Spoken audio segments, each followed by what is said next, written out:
বৈষম্য বিরোধী ছাত্র আন্দোলন চলাকালীন গত 5ই আগস্ট রাজশাহী মহানগরীর বোয়ালি এলাকায় ছাত্র জনতার উপর হামলা ও গুলিবর্ষণের ঘটনায় দুহাতে পিস্তল নিয়ে গুলিবর্ষণকারী অস্ত্রধারী সন্ত্রাসী জহিরুল ইসলাম ওরফে রুবেলকে গত রাত 1:45টায় কুমিল্লার দাউদকান্দি থেকে গ্রেফতার করেছে র্যাব।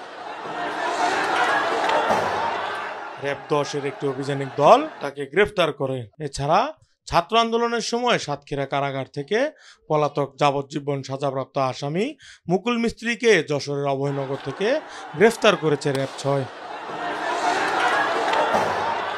র্যাব সদর দপ্তরের মিডিয়া কর্মকর্তা সিনিয়র সহকারী পুলিশ সুপার আনম ইমরান খান গণমাধ্যমকে বিষয়টি নিশ্চিত করেছেন। এদিকে গত 5ই আগস্ট ছাত্র জনতার লং মার্চ টু ঢাকা কর্মসূচিতে রাজধানীর চানখারপুল এলাকায় টার্গেট করে গুলি চালানোর ঘটনায় অভিযুক্ত আর্ম পুলিশ ব্যাটালিয়নের এক সদস্যকে শনাক্তের পর হেফাজতে নিয়েছে ঢাকা মেট্রোপলিটন পুলিশ।